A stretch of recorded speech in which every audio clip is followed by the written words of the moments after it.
Hello everyone. अभी तक हमने पोटेंशियल से रिलेटेड छोटे मोटे क्वेश्चंस किए, है ना।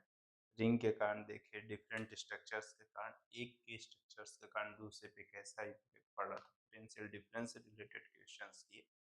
अब उसी टॉपिक को हम अपने थोड़ा आगे कंटिन्यू करते हैं, जहाँ पे अब हम देखेंगे gravitational potential energy due to a uniform disc at a point P on its axis. ठीक, मतलब अब हम किसके कारण देख रहे होंगे, एक डिस्क के कारण किसी पॉइंट ऑफ पी पे पोटेंशियल किस तरह से दिखेगा, इस चीज को देखेंगे। ठीक, डिस्क के कारण ग्रेविटेशनल फील्ड आप देख चुके हो, अब मैं किसकी बात कर रहा हूँ, पोटेंशियल की बात कर रहा हूँ। ठीक, और उसी के बाद फिर हम लोग आगे क्या देखेंगे, पोटेंशियल के बाद ग्रेविटेशनल फील्ड और पोटेंशियल में रिलेशन देखेंगे। ठीक, चलो, तो सबसे पहले अभी जिस चीज को हम लोग देखना चाहते हैं वहां पे मैं आगे चलता हूँ। ठीक है, देखो, अगर मैं आगे देखूं तो सबसे फर्स्ट देखते हैं gravitational potential. Gravitational potential due to uniform disk at a point P on its axis। ठीक, अभी हम इसकी बात कर रहे हैं कि ग्रेविटेशनल पोटेंशियल कितना होगा किसी पॉइंट ऑफ पी पे जो कि मेरे पास उसके एक्सिस के आगे। ठीक, देखो, अब यूनिफॉर्म डिस्क, अब पोटेंशियल फाइंड, आपको मालूम है कि डिस्क डिफरेंट ऑफ रेडियस के रिंग से मिलके बना होगा। ठीक, तो मुझे अगर जैसे यहाँ पर सबसे फर्स्ट मैं क्या किया कि एक डिस्क ही कंसीडर, ठीक, इसका कंप्लीट मास कैपिटल एम है, इसके सेंटर से सरकमफेरेंस तक की जो डिस्टेंस है, मतलब आखिरी पॉइंट तक इसकी जो रेडियस है डिस्क की, वो कैपिटल आर। ठीक है, देखो, अब इसके सेंटर से मुझे कहाँ पे, एक्सिस पे, किसी पॉइंट, इसके एक्सिस पे किसी पॉइंट पी पे ग्रेविटेशनल पोटेंशियल। अब देखो, जब भी मैं इसे कैलकुलेट करूंगा तो मुझे ये समझ में आ रहा है कि एक्चुअल में डिस्क मल्टीपल रिंग से मिलकर बना होता है, तो हर पॉइंट के लिए अलग अलग पोटेंशियल दिखेगा। जैसे अगर मैं एक स्मॉल पोर्शन को कट किया, इस पोर्शन को मैं क्या किया, जस्ट ऐसे कट किया, तो आप ये देखो कि जब मैं इस स्मॉल पोर्शन को कट कर, जब मैं इस स्मॉल पोर्शन को कट किया तो बिहेव लाइक ऑफ कैसा रखेगा, रिंग रखेगा। कैसा बिहेव रखेगा, रिंग रखेगा। और रिंग की एक्सियल पोजीशन पे पॉइंट पी पे मुझे पोटेंशियल, मैं इसके सेंटर से इस पॉइंट तक की डिस्टेंस को कितना कंसीडर कर लेता हूँ, एक्स कंसीडर कर लेता हूँ। ठीक, कोई दिक्कत यहाँ तक नहीं। बट अब ये जो रिंग है, क्या ये पूरे डिस्क के मास के इक्वल होगा, नहीं। इसके मास की वैल्यू अब कितनी हो जाएगी, dm हो जाएगी। क्या इसका रिंग का जो रेडियस होगा वो कैपिटल आर होगा, नहीं। इसकी रेडियस भी चेंज होगी अभी y, लेकिन जितना भी स्मॉल पोर्शन रिंग का मैं कट, उसकी कुछ ना कुछ थिकनेस होगी, जिसकी थिकनेस को मैं यहाँ पे क्या लिखता हूँ, ये वैल्यू कितनी है मुझे, dy। अब अगर इस रिंग के कारण पॉइंट पी पे मुझे पोटेंशियल चाहिए, तो कैसे, यहाँ से इस रिंग के हर एलिमेंट के रिंग के कारण मुझे किसी पॉइंट पी पे जो ग्रेविटेशनल पोटेंशियल देखने को मिलता है, उसकी वैल्यू कितनी होती है, आप देखो, पूरे रिंग के कारण जो पोटेंशियल आएगा वो स्मॉल पोटेंशियल होगा, तो dv जो इक्वल टू कितना होगा, माइनस का g, ये स्मॉल पार्टिकल का मास, और इसके मास एलिमेंट से कहाँ तक, पॉइंट पी तक की डिस्टेंस। तो अगर ये x है और ये y है, तो ये square root x square plus कौन सा हो जाएगा, y स्क्वायर। यही होगा, ठीक। तो ये डिस्टेंस कितना हुआ, square root x square plus Y square. इस पूरे फॉर्मेट में एक्स कांस्टेंट है, वेरिएबल क्या है, डीएम और वाई। एक इक्वेशन दो अननोन, एक इक्वेशन दो अननोन। अब हैंडल कैसे किया जाए, तो आपको खुद समझ में आ रहा है, ये वाई है और ये डी वाई। आप ये बताओ, ये यूनिफॉर्म डिस्क है, अगर यूनिफॉर्म डिस्क है तो उसकी डेंसिटी मतलब कौन सी सरफेस डेंसिटी जो होगी मेरे पास, सिग्मा की जो वैल्यू है वो m अपॉन कितना हो जाएगा, पाई आर स्क्वायर। ये जो इसके डिस्क के एरिया का मतलब सरफेस डेंसिटी का जो वैल्यू होगा वो मेरे पास इस रिंग के भी इक्वल होगा। तो रिंग का मास कितना है, dm, और एरिया ऑफ रिंग, तो पहले इसका सरकमफेरेंस लिख लो, 2 पाई वाई इंटू थिकनेस कितना हुआ, dy, जहां से dm की वैल्यू आपको दिखी m by pi R square into कितना हो गया मेरे पास 2 पाई वाई इंटू dy। आपको ये दिखा कि पाई से पाई क्या हो गया, कैंसिल। तो dm की जो वैल्यू है वो m 2m y dy upon कौन सा हुआ, r का स्क्वायर। ये चीज दिखेगा, ठीक। तो बस आप यहाँ पे वैल्यू पुट कर दो, तो आपको दिख गया होगा एक इक्वेशन एक अननोन के फॉर्मेट में, मास कैपिटल M, ये y, dy और डिनोमिनेटर में X square plus Y square की पावर में 1/2। एक इक्वेशन एक अननोन। अब मुझे देखो पूरे फॉर्मेट में y वेरी, क्या वेरी कर रहा है, y वेरी कर रहा है। y का फॉर्मेट ही मुझे देखना है, ठीक। तो मैं अगर इसे इंटीग्रेट कर दिया तो dv की टोटल पोटेंशियल मिल जाएगी।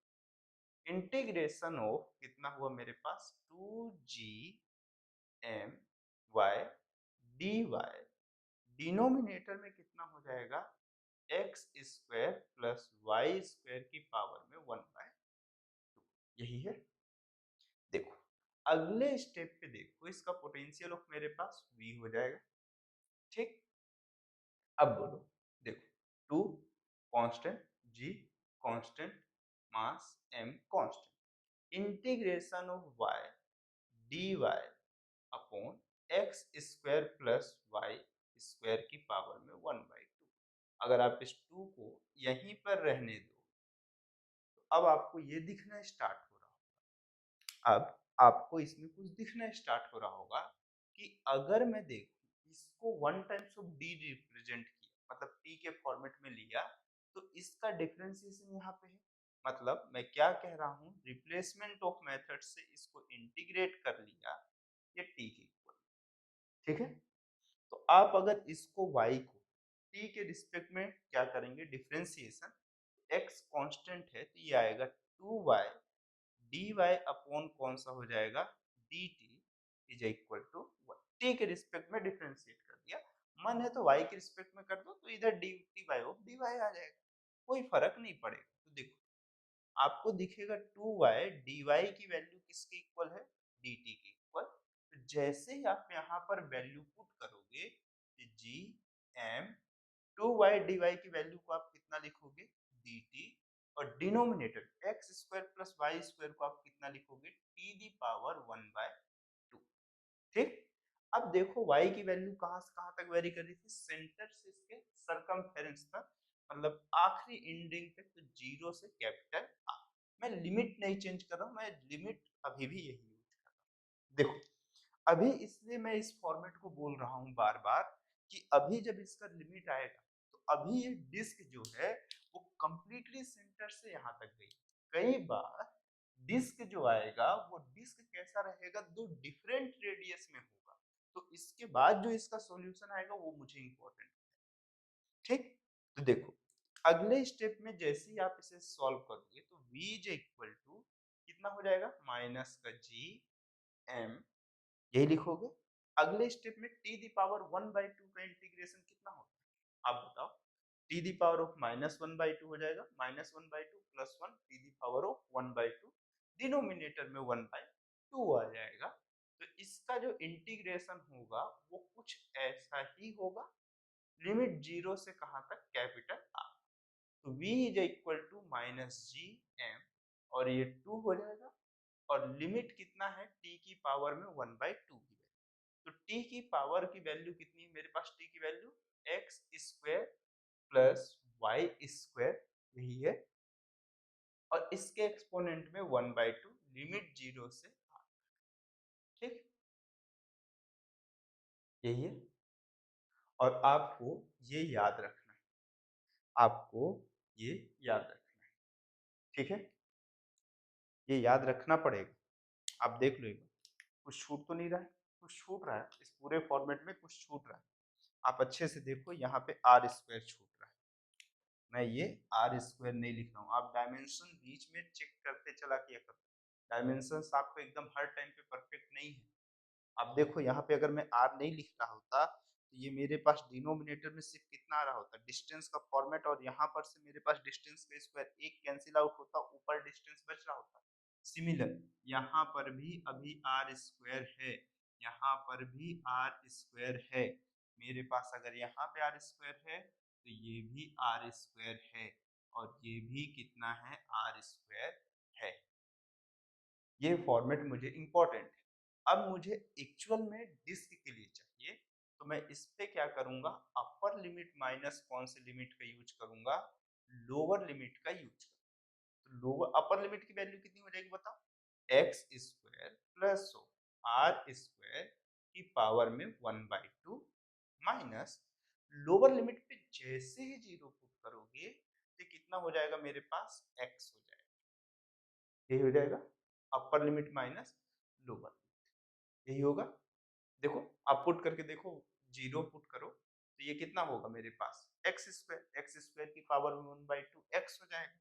अगर आप इसे और ज्यादा सॉल्व करना चाहते हो तो माइनस सिंबल को अंदर लेके चलो, तो 2gm/r स्क्वायर, अगले स्टेप में कितना हो जाएगा, X minus X square plus R square की पावर में 1/, ये चीज आपको दिखेगा। तो v की वैल्यू ऑफ कितना है मेरे पास, 2gm upon R square bracket में x minus X square plus R square की पावर में 1/2, यही दिखेगा। देखो देख लो, ये मेरे पास रिंग के लिए, ठीक है। अब अगर मैं ये बोलता कि यहीं से, ये इंपॉर्टेंट, सो रिंग के लिए बोल रहा हूँ, ये किसके लिए है, डिस्क के लिए। अगर मैं डिस्क के सेंटर पे चल जाऊं, if x is equal to zero हो जाए, x is equal to zero हो जाए, तो यही आंसर आपको कितना देखने को मिलेगा। आप इसको डायरेक्टली बता सकते हो कि 2gm/r स्क्वायर, ये मेरे पास जीरो हो जाएगा, ये जीरो, ये आर स्क्वायर मतलब कितना हो जाएगा, आर। तो माइनस 2gm/, क्या दिखने को मिलेगा, आर मिलेगा, ये आर हो जाएगा, माइनस का सिंबल माइनस आर होगा, एक कैंसिल आउट होगा, एक तो बचेगा, ये सेंटर पे है। और अगर मैं x की वैल्यू इनफाइनाइट पुट कर दूं तो, चलो मत पुट करना, ठीक है, एक बार देख लो इतना, ये एक्चुअल में मेन फॉर्मेट है, आपको ये भी पता होना चाहिए। एक बार आप देख लो, फिर हम लोग नेक्स्ट क्वेश्चन पे एंटर करेंगे, एक बार देखो इसको।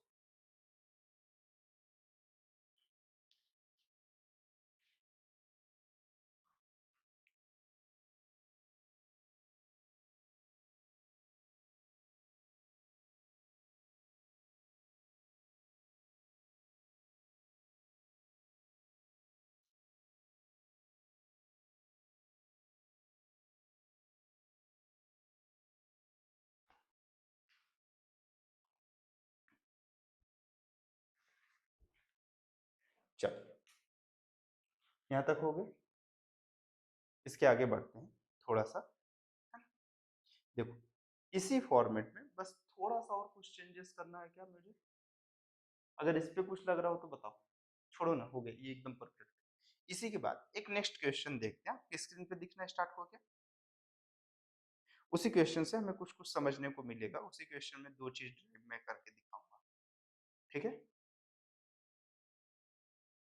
इसको रफ कर दूं ना तब ना, क्वेश्चन स्क्रीन पे दिखना स्टार्ट हो गया होगा, स्क्रीन पे दिख रहा है, देखते हैं, नहीं दिख रहा होगा तो हो जाएगा 2 सेकंड से, देख लो। बस मुझे इस चीज की जरूरत पड़ेगी, इस टाइप का कुछ, बाकी ये सब तो हटा ही देता हूँ मैं। देखो ये सब रिमूव कर दिया, चले, चलो देखो, आपको एक क्वेश्चन दिखना स्टार्ट होगा, क्या बोल रहा होगा, a thin uniform angular disc, a thin uniform angular disc shown in figure of mass capital M has outer radius 4r and inner radius 3r. Calculate the work required to take a unit mass from point P lying on its axis to infinite. To infinite मतलब उसके axis के एक point ओ से उठा के मुझे कहाँ पे लेके जाना है, इनफाइनाइट तक लेके जाना है, तो कितना वर्क डन करना पड़ेगा, सिंपल सा ऐसा बताया, ठीक। तो चल यूनिट मास है ना, unit mass from point P to infinite के लिए, अच्छा डायग्राम तो बनाया ही नहीं, डायग्राम जैसा बना होगा, अगर ये हॉरिजॉन्टल बन मतलब वर्टिकल ऐसे डायरेक्शन, बट मैं इसको चेंज कर देता हूँ, कर दूं क्या, हटाओ ना, जैसा बना हुआ वैसे बना, ये इस तरह से कुछ है, ठीक।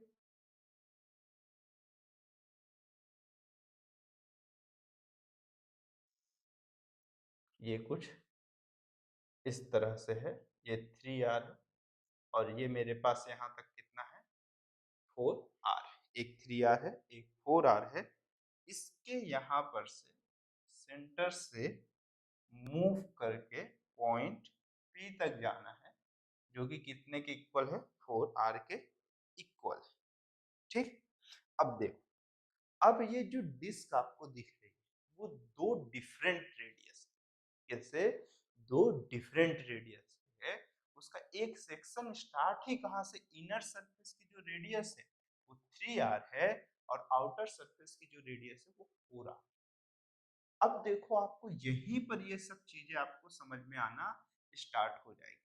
आप देखो अभी मैं जो आपको ये समझा रहा था, बस इसी चीज को वापस से मैं यूज, अब मुझे अगर वर्क डन चाहिए कि कहाँ से वर्क डन चाहिए, मुझे infinite sorry point P to infinite के लिए लेके जाना है, तो मुझे क्या करना पड़ेगा, मास इनटू पोटेंशियल डिफरेंस, तो final potential infinite, initial potential, बस इस पे मुझे इनफाइनाइट का पोटेंशियल मुझे मालूम है कि कितना होगा, 0, बट पॉइंट पी का पोटेंशियल वो तो नहीं मालूम है, तो पॉइंट पी के पोटेंशियल को फाइंड करने के लिए मैं क्या करूंगा कि इसको कैलकुलेट तो करूं कि इस पॉइंट पी के लिए पोटेंशियल कितना होगा, तो जिस तरह से मैं लास्ट में सॉल्व किया हूं पिछले वाले क्वेश्चंस पे या हेडिंग पे जो अप्रोच था, एकदम उसी को फिर से यूज करूं, ठीक।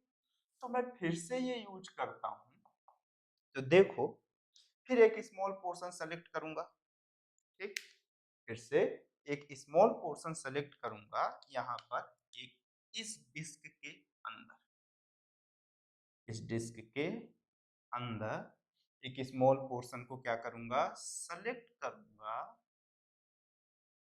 एक स्मॉल पोर्शन को सेलेक्ट करूंगा यहाँ पे, जहां पे इसके मास की जो वैल्यू है, मास की जो वैल्यू है वो कितना है मेरे पास, स्मॉल मास डी है, ठीक।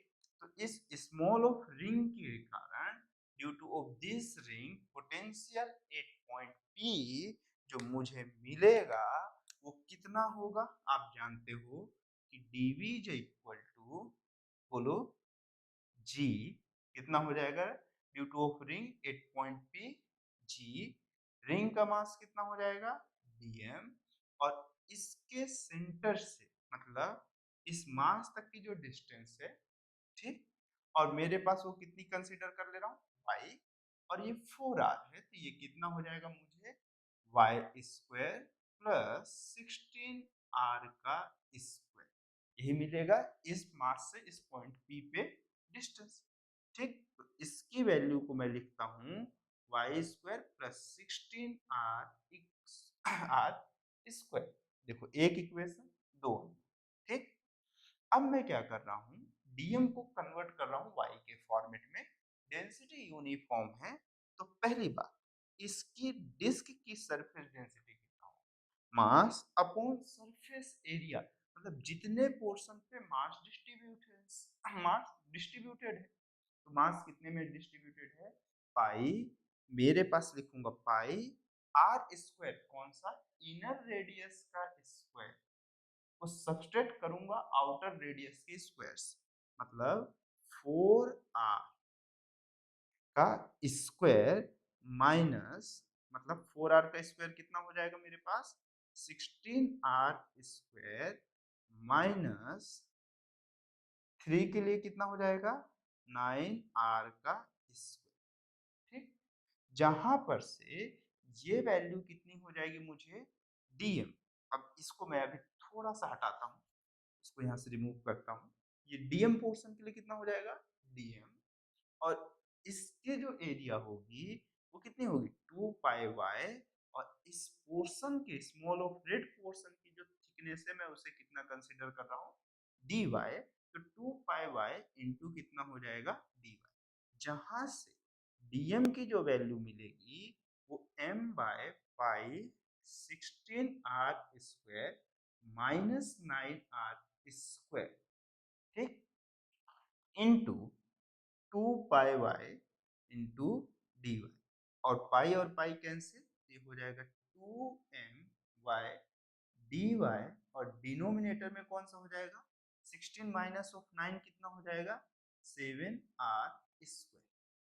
ये चीज देखने को मिलेगी। देखो अगले स्टेप में ये डीएम की वैल्यू, तो पोटेंशियल जो देखने को मिले, डीवी की जो वैल्यू होगी माइनस जी, इसमें कितना होगा, ड्यू टू ऑफ रिंग एक पॉइंट पी पोटेंशियल पहले हम कैलकुलेट करेंगे और फिर उसको क्या करेंगे, इंटीग्रेट करेंगे, ठीक है।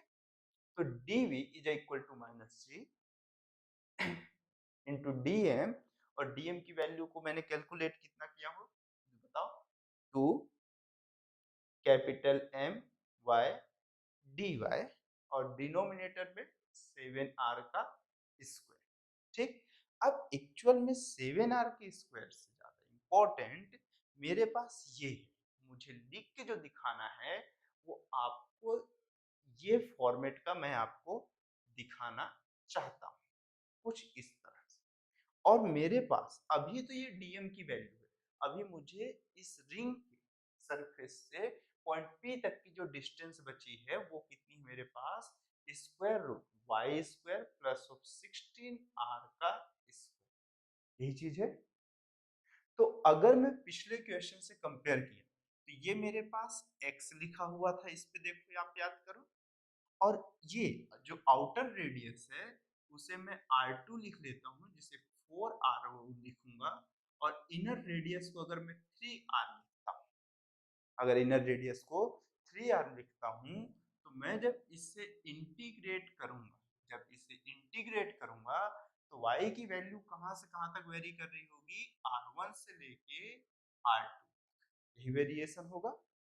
अब देखो, अब मैं बस इसका जर्नल फॉर्मेट डिराइव कर रहा हूँ ताकि आपको हर क्वेश्चन पे लगभग लगभग ये समझ में आए। तो माइनस 2g, अगले स्टेप में m लिखोगे integration of y D Y, और इधर कौन सा हुआ, Y square plus of X square, ये चीज दिख रहा है, और इस साइड कौन सा हुआ, r2 का स्क्वायर माइनस r1 का स्क्वायर। देखो लगभग लगभग इसी तरह से दिखना स्टार्ट हो रहा है, ये r1 है और ये कौन सा है, r2। जब आप इसका इंटीग्रेशन किए थे तो आपको फिर से याद आ रहा होगा कि कुछ इसी तरह से इसके रिजल्टेंट को हम देखेंगे। फिर से मैं क्या करूंगा कि y को t एज्यूम कर लूंगा, तो फिर से ये सॉल्व होगा, फिर वही आएगा।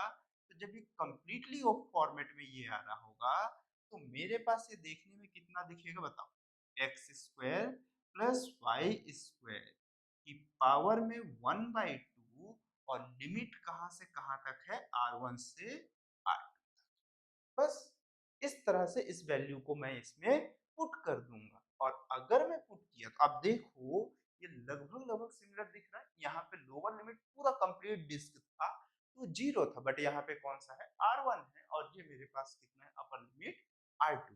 ठीक, तो अगले स्टेप पे ये बताओ, v is equal to minus two G M upon कौन सा मेरे पास, R2 का स्क्वायर माइनस R1 का square. Upper limit minus lower limit put करना है, जो कि कौन सा मेरे पास यहाँ पे y की वैल्यू बताओ।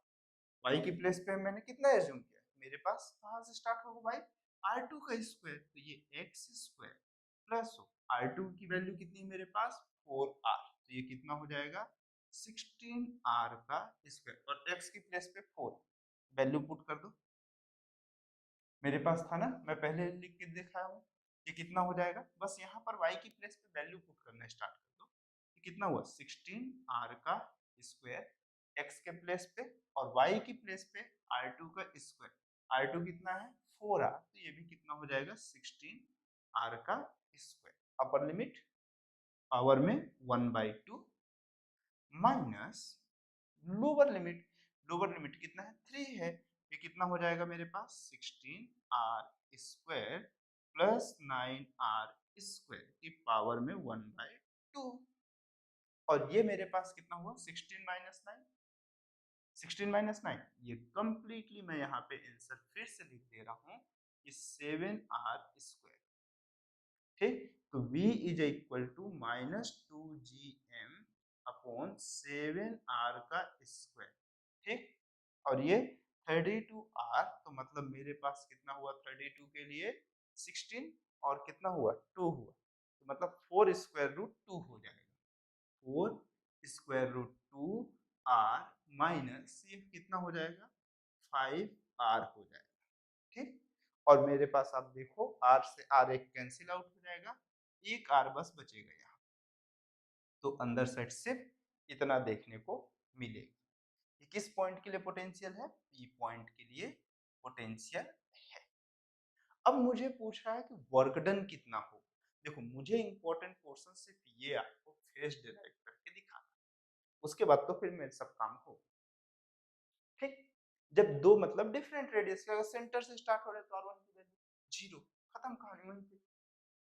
देखो यहाँ पर भी R1 की वैल्यू जीरो हो जाएगी। अब मेरे पास ये दो डिफरेंट रेडियस के लिए, तो ये क्वेश्चन के इस फॉर्मेट से हम दो तरह के क्वेश्चन सॉल्व कर रहे हैं।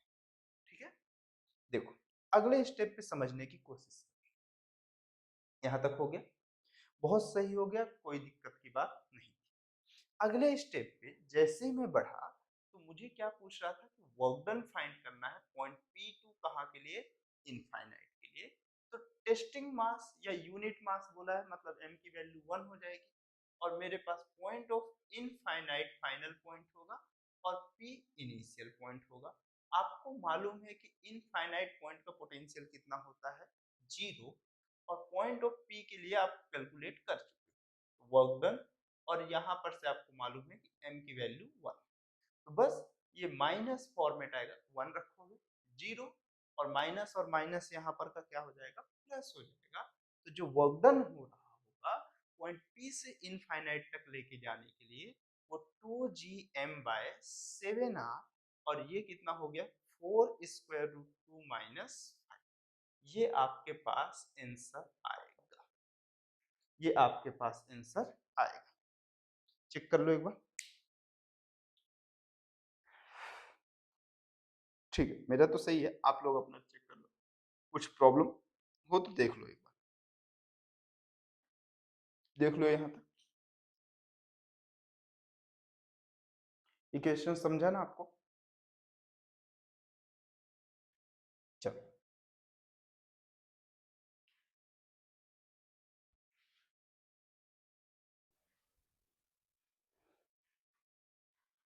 चलो, ये हो गया, चलो इसको रफ करते हैं।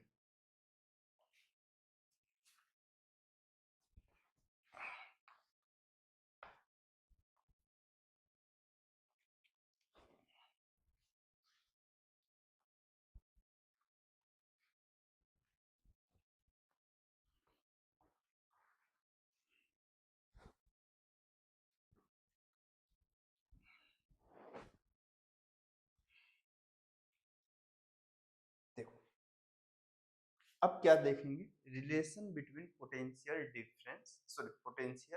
एंड ग्रेविटेशनल फील्ड में रिलेशन।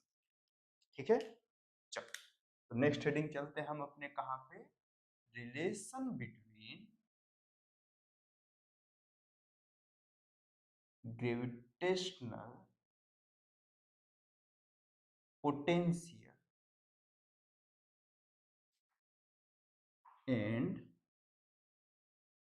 ग्रेविटेशनल फील्ड, इसके बीच पे हम रिलेशन देखना चाहते हैं, relation between gravitational potential and gravitational field में रिलेशन। ठीक है, चलो छोटे छोटे फॉर्मेट से स्टार्ट करेंगे, देखना स्टार्ट। देखो, सबसे पहले पोटेंशियल जो होता है आपको वो क्या बोलता है कि पोटेंशियल इज इक्वल टू, क्या होता है, वर्क डन पर चार्ज होता है क्या, potential is equal to work done पर मास होता है। चार्ज किसमें होता है, इलेक्ट्रिक पोटेंशियल। ग्रेविटेशनल पे आप क्या लिखते हो, एक्सटर्नल वर्क डन पर मास, यही होता है। ठीक, अब अगले स्टेप में एक्सटर्नल वर्क डन को आप क्या लिखते हो, एफ एक्सटर्नल डॉट क्या हो जाता है, डीएल वेक्टर अपॉन एम, यही हुआ। एफ एक्सटर्नल को आप ग्रेविटेशनल फील्ड के फॉर्मेट में कैसे लिखो, आप जानते हो कि एफ एक्सटर्नल जो है अपोजिट होता है किसके, एफ ग्रेविटेशनल के, इक्वल और कैसा होना चाहिए, अपोजिट होना चाहिए, यही लिखते हो एफ। अब ग्रेविटेशनल की डायरेक्शन इधर है, डिस्टेंस इधर है, इसलिए मेरे पास डिस्प्लेसमेंट और जिसमें दोनों के बीच में एंगल 180 डिग्री का बनता है। ठीक है, अगले स्टेप पे आप देखो कि एफ ग्रेविटेशनल जो होगा वो कितना लिखते हो आप, मास इनटू क्या लिखते हो, gravitational field, mass into gravitational field का जो मल्टीप्लिकेशन होता है वो एफ ग्रेविटेशनल, जिस डायरेक्शन में फोर्स होता है उसी डायरेक्शन पे ग्रेविटेशनल फील्ड होता है। ठीक, ये चीज आप लिखते हो, यही लिखते हो। अब देखो अपॉन एम, एम और एम क्या हो गया, कैंसिल, और ये वी हो गया। अब एक्चुअल पे जो ये डिस्प्लेसमेंट में देख रहा हूँ, अगर ये स्मॉल पोर्शन के लिए देख रहा हूँ तो मैं इसे क्या करते चलूंगा, इंटीग्रेट करता हुआ चलूंगा। तो जहां पर से मुझे समझ में आया कि v is equal to minus EG vector dot of कौन सा हुआ, डेल एल हुआ।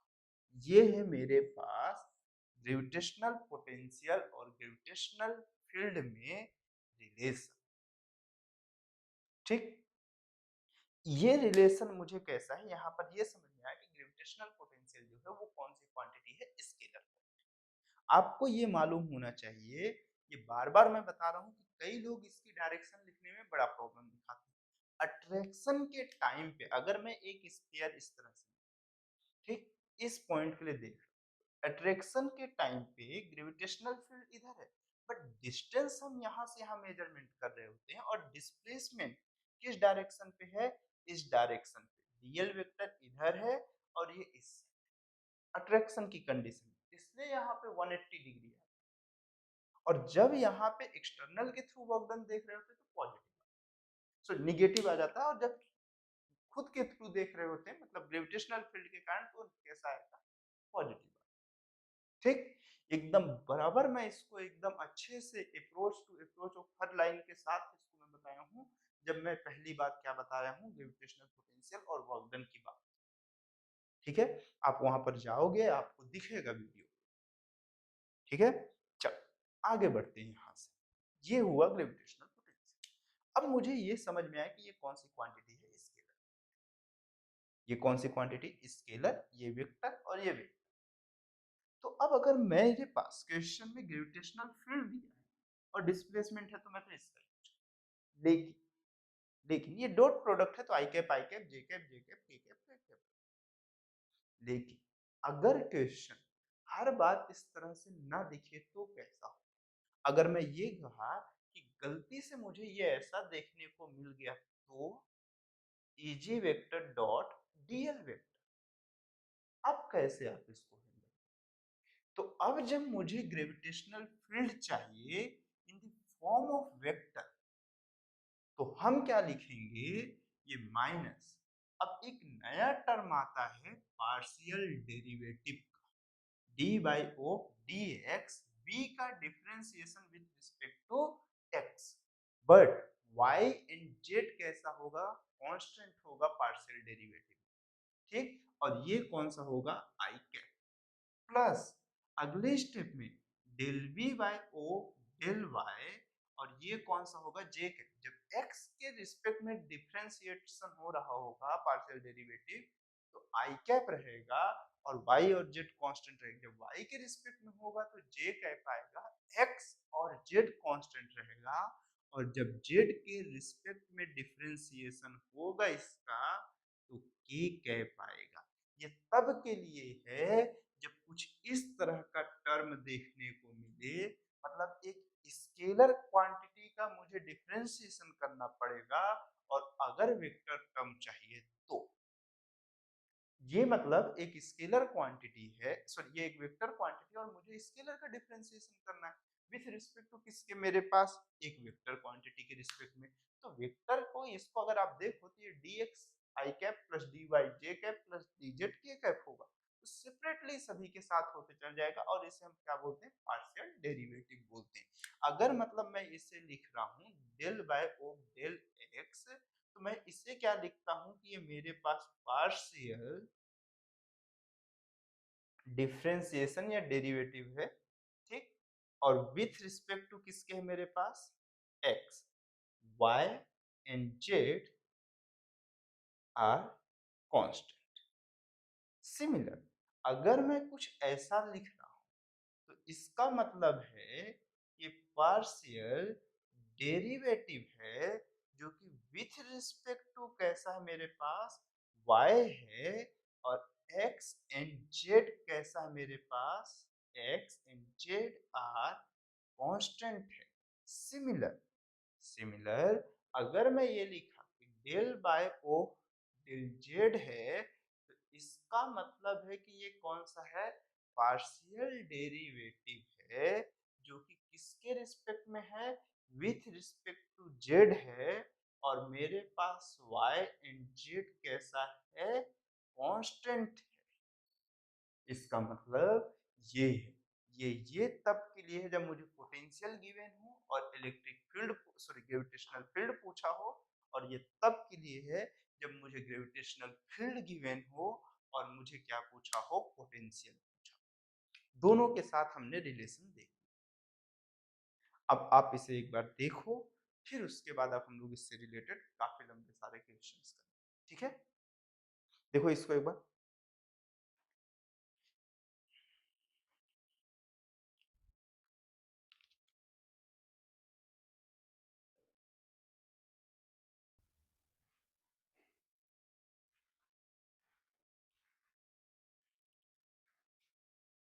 चलो इसको रब करता हूँ, है ना। अब इससे रिलेटेड कुछ कुछ क्वेश्चंस हम देखेंगे, समझते हैं क्या होता है और क्या नहीं, ठीक है। अच्छे क्वेश्चंस देखेंगे। देखो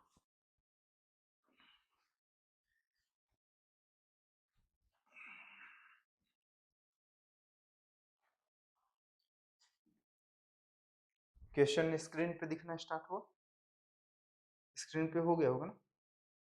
देखो, suppose that the gravitational potential in some region of space is given, v की वैल्यू x y और z के फॉर्मेट में है, ठीक है, डिपेंड्स कर रहा है v as a function of x y of z, जहाँ पे v नॉट की वैल्यू कैसा है, मतलब v की वैल्यू कैसा है, v not e the power a z, e the power of, sorry e the power of minus a z into cos a x, ऐसा करके क्वेश्चन पे गिवन है, सिंपल सा फॉर्मेट गिवन है और इसे हमें सॉल्व करना स्टार्ट करना, ठीक है।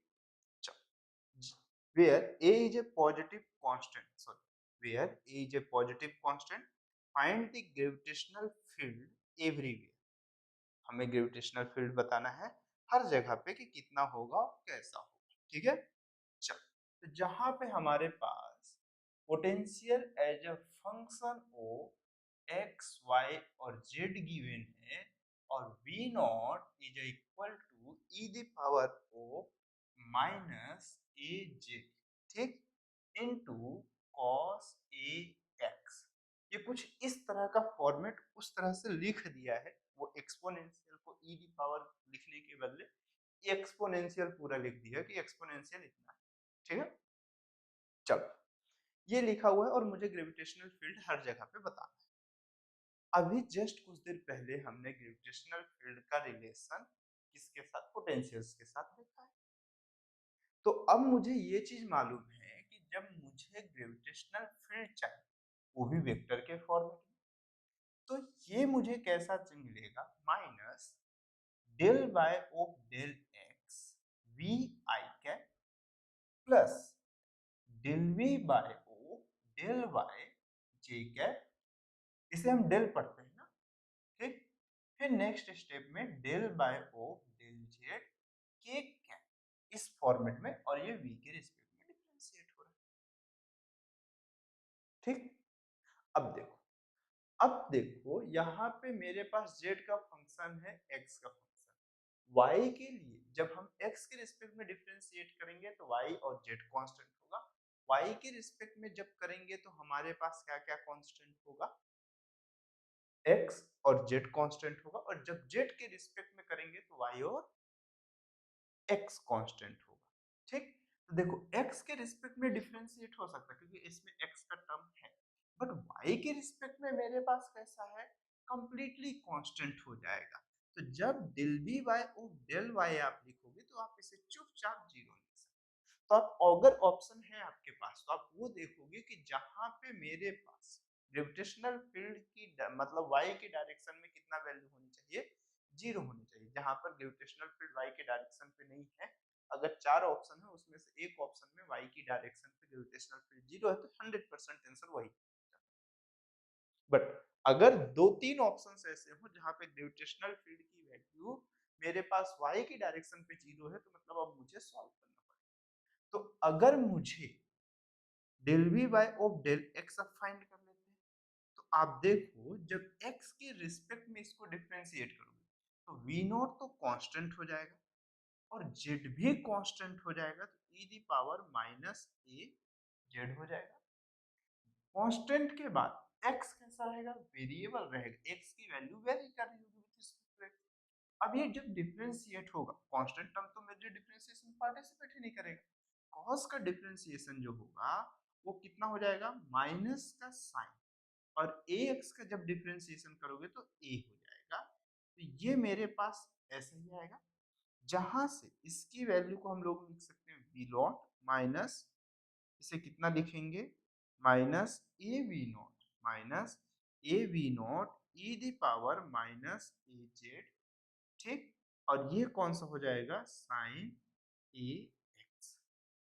सिमिलर अगर मुझे जेड के लिए चाहिए वैल्यू, तो del B upon del Z की वैल्यू कितनी हो, आप देखोगे इसे तो इसे कितना लिखोगे, बोलो बी नॉट कांस्टेंट।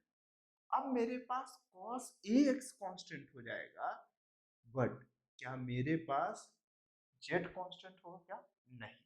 अब जब मैं इसे डिफरेंशिएशन करूंगा तो e the power of minus x का या फिर e दी पावर ऑफ मेरे पास z का डिफरेंशिएशन जो होता है वो e the power of z होता है।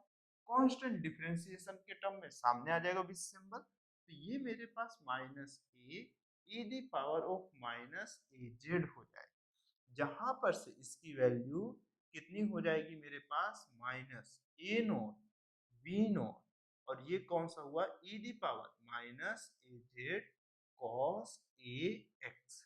ये चीज देखने को मिलेगी जेड के रिस्पेक्ट में, ठीक। अगले स्टेप में जैसे ही आपको ग्रेविटेशनल फील्ड ही तो चाहिए था, तो आपको कितना लिखना है, minus del V upon del X की वैल्यू कितनी है, आप देखो minus A sine, sorry minus A V not A, sorry V not E the power minus A Z, A V not E the power minus A Z, और ये sign ए x. ठीक।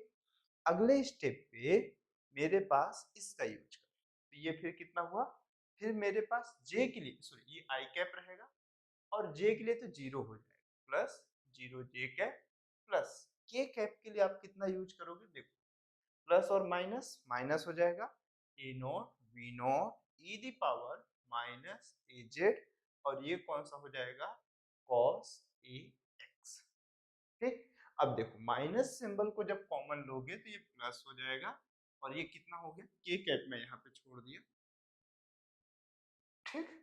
अब देखो माइनस माइनस प्लस, अब जो जो common निकल रहा है उसको आप देख लो, ये पूरे में से माइनस कॉमन निकालोगे यहाँ कैंसिल होगा, ए आएगा वी नॉट आएगा E the power minus A Z सभी से कॉमन आ जाएगा। ठीक। बस अंदर के टर्म में बचेगा कितना sign A x I cap plus cos A x J cap,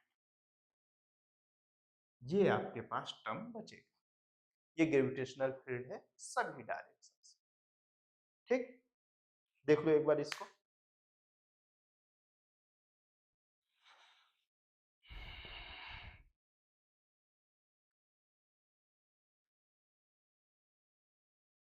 फिर नेक्स्ट टर्म में चले, नेक्स्ट क्वेश्चन।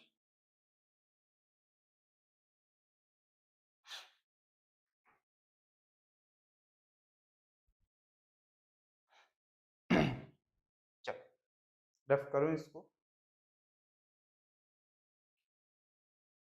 स्क्रीन पे क्वेश्चन दिखना स्टार्ट हो गया, देखो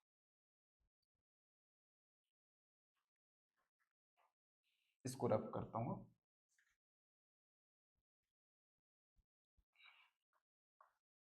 देखो आप स्क्रीन पे क्वेश्चन दिखना स्टार्ट हुआ।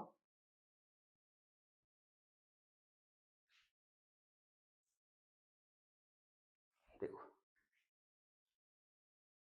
अब जैसे स्क्रीन पे आपको क्वेश्चन जो दिख रहा है, ये स्क्रीन पे आप देखो तो आपको दिख रहा होगा एक gravitational field is given by E G vector is equal to minus K Y I cap plus X J cap, find the gravitational potential generating such a field.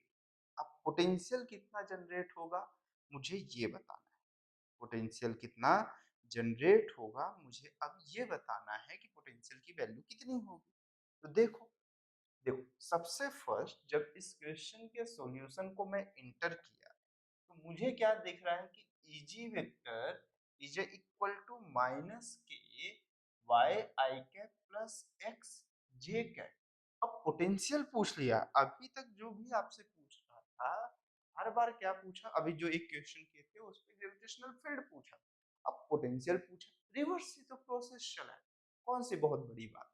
तो देखो अगर मुझे अभी पोटेंशियल पूछा है तो अभी जस्ट आप देखे हो कि dv is equal to minus EG vector dot dl होता है। ठीक। तो मुझे अगर ये है तो मैं अगर इसे इंटीग्रेट कर दूंगा तो मुझे यही देखने को मिलेगा। ठीक। लिमिट नहीं मेंशन है तो कोई दिक्कत नहीं ना, माइनस ईजी की वैल्यू कितना हो जाएगा, ये माइनस माइनस कितना हो जाएगा प्लस हो जाएगा। ईजी की वैल्यू में आप पुट करो ना के Y I cap plus X J cap, DL की जगह पे आप लिखोगे डी एक्स आई cap plus D Y J cap plus D Z के कैप, यही लिखोगे। डिस्प्लेसमेंट ही तो है, तीनों डायरेक्शन में होगा, डीएल वेक्टर। आप जब इसे अंदर की डायरेक्शन डॉट प्रोडक्ट देखोगे तो आई कैप का मल्टीप्लीकेशन आई कैप के साथ, जे कैप का जे कैप के साथ, के कैप का के कैप के साथ, के कैप की वैल्यू जीरो हो जाएगी। ये के हुआ और के कांस्टेंट है तो इसको बाहर रखो, आपको ये दिखेगा वाई डी एक्स प्लस अगले स्टेप में क्या दिखा एक्स डी वाई और फिर उसके बाद खत्म। अब जैसे ही आप ये देखो तो आपको ये दिखेगा कि x का integration with respect to y और मेरे पास सॉरी y का integration with respect to x और x का डिफरेंस सॉरी x का integration with respect to y, अगर मैं इसे सेपरेट किया और इंटीग्रेट करने गया तो मुझे अब ये समझ में आ रहा है कि y का integration with respect to x और x का integration with respect to y। और यहाँ पे अब ये नहीं बोल सकता ना कि ये फ्री है, ये नहीं कह सकते, वो पार्शियल डेरिवेटिव में हम कहते थे जब पोटेंशियल फाइंड करना। बट यहाँ पे ये नहीं कर सकते। कैसे कह देंगे? यहाँ पे y as a function of x है।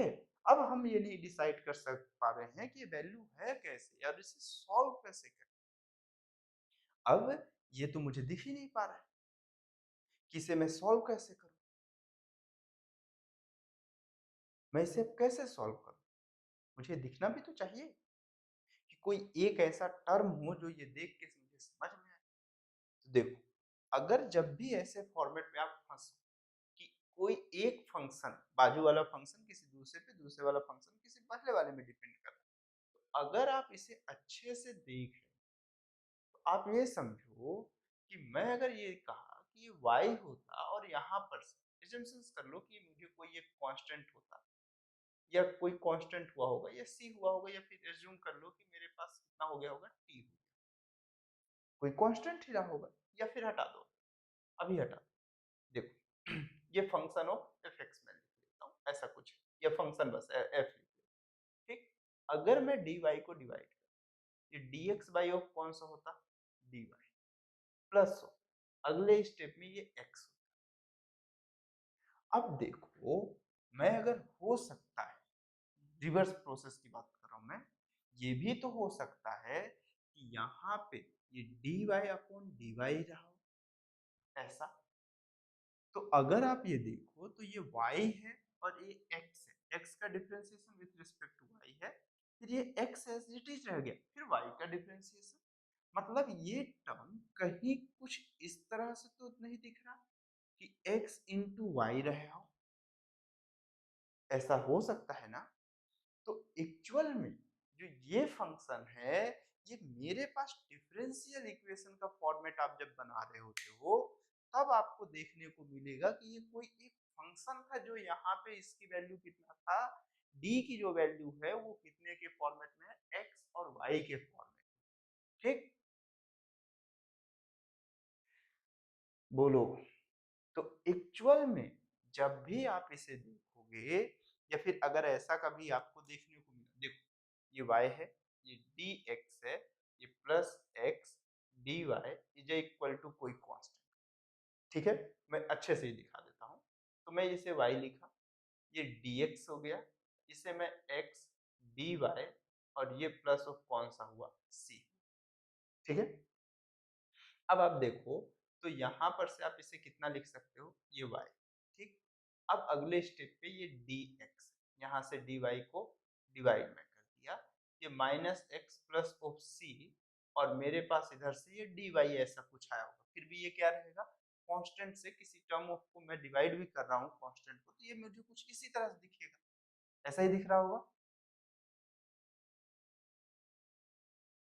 ऐसा ही दिखेगा। हटाओ, जेई के हो, जाके देखते रहना, ठीक। तो ये आपको क्या होगा, एक्चुअल में ये वैल्यू कैसी हो जाएगी, डी एक्स वाई का फॉर्मेट, ठीक। फिर उसके बाद अब लिमिट नहीं गिवन है तो कोई एक कांस्टेंट टर्म आएगा, जब इसे आप इंटीग्रेट करोगे तो एक कांस्टेंट टर्म आएगा, तो v इज इक्वल टू के, और d का मुझे इंटीग्रेशन, मतलब d integration of D X Y रहेगा, किसका, कांस्टेंट, एक कांस्टेंट का इंटीग्रेशन मेरे पास with respect to X Y, तो जो रहेगा वो कौन सा आएगा, एक्स वाई ही तो आएगा, यही होगा, ठीक। देख लो, चलेगा इतना, तो पोटेंशियल आ गया, देख लो एक बार।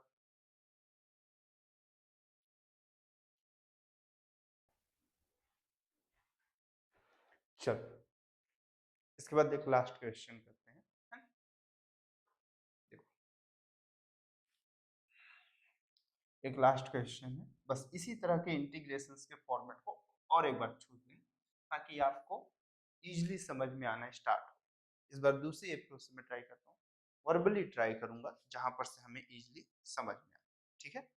देखो क्या बोल रहा है, find the potential function v as a function of कौन सा चाहिए, X Y, of a gravitational field, of a gravitational field, eg vector is equal to A X Y I cap plus A X square minus Y square j cap where a is a constant where a is a constant तो मुझे potential find करना as a function of X Y के form में ठीक है चलो try करते हैं कैसे फाइंड करेंगे ठीक देखो अभी जस्ट कुछ देर पहले आप ये पोटेंशियल का फॉर्मेट देख चुके हो अभी भी लिमिट नहीं mention dv is equal to minus eg vector dot dl vector ठीक तो देखो ये मेरे पास v हो जाता था v is equal to minus eg की जो वैल्यू है वो कितना आपके पास 2axy आई कैप प्लस हो A X square minus Y square J cap यही है dl की वैल्यू कितनी हो जाएगी dx I cap plus dy J cap plus O dz K cap यही होगा देखो आई कैप का मल्टीप्लीकेशन आई कैप के साथ जे कैप का जे कैप के साथ क्योंकि डॉट प्रोडक्ट है तो अगले स्टेप पे जैसे ही आप इसे सॉल्व करो बोलो कितना हो जाएगा 2axy dx प्लस मेरे पास A X square minus Y square D Y अगला के कैप के लिए कितना हो जाएगा जीरो अब फिर से पिछले क्वेश्चन जैसी हल्की हल्की समस्या दिखना स्टार्ट देखो यहाँ पर x का जब मैं इंटीग्रेशन करूंगा 2axy का इंटीग्रेशन करूंगा विथ रिस्पेक्ट टू x मुझे x तक तो ठीक था बट ये y कैसे हैंडल हो ठीक तो जब मैं इसे सिंप्लीफाई करूंगा कितना होगा 2axy dx प्लस कितना हो जाएगा ax square dy minus Y square dy तो ये तो मेरे पास सेफ साइड सॉरी ए छोड़ दिया ये मुझे सेफ साइड में है क्योंकि y का integration with respect to y ये x का integration with respect to y यहाँ पे x और y दोनों का फंक्शन अवेलेबल है तो मैं अभी इसको एज इट इज ऐसे रखा हूँ अब यहाँ पर आप अच्छे से देखो अब आपको थोड़ा सा सॉल्व करने में प्रॉब्लम जाएगी अब इसी प्रॉब्लम को मैं जब भी अच्छे से इस फंक्शन को देख इस फंक्शन को जब भी अच्छे से देख रहा हूँ मैं तो मुझे कुछ दिखना स्टार्ट अगर मैं इसमें किसी भी एक साइड के फॉर्मेट को देखूं अगर मैं ये कहा कि मैं इसे इंटीग्रेट कर रहा हूं ठीक है अगर मैं इसे इंटीग्रेट कर रहा हूं तो मुझे ये कितना दिखेगा बोलो ये ए एक्स स्क्वायर वाई जब भी आपको ऐसा फॉर्मेट देखने को मिले बस मैं इसको इंटीग्रेट कर रहा हूँ और एक्स को as it is constant assume कर रहा हूँ ठीक तो मुझे कितना दिखेगा ए एक्स स्क्वायर वाई और जब इसे इंटीग्रेट करूंगा तो कितना दिखेगा बोलो 2 हटा दो ए वाई और ये 2x का integration X square by two two two cancel out हो जब भी आपको ऐसे फंक्शंस दिखे तो आप इसका इंटीग्रेशन करो विथ रिस्पेक्ट टू x और y को कांस्टेंट एज्यूम करो ये कितना दिखेगा मुझे ए एक्स स्क्वायर वाई और इसको भी करो ये ए एक्स स्क्वायर वाई तो जब दो फंक्शन का इंटीग्रेशन के फॉर्मेट में एक ही दिखे तो एक्चुअल में ये फंक्शन हमेशा किस चीज को रिप्रेजेंट करेगा आप बताओ ये देखने को बताएगा ये ए एक्स स्क्वायर वाई था इनटू कौन सा है मेरे पास ये इसके रिस्पेक्ट में इंटीग्रेट होना है ये पूरा फंक्शन एक्चुअल में इंटीग्रेट ये जो अंदर फंक्शन है इसके रिस्पेक्ट में होना ये पूरे को मिला के एक्चुअल में ये चीज ठीक तो मतलब ये कहना क्या चाह रहा है कि D A X square Y जो है वो ही एक्चुअल में लिखा गया कितना 2axy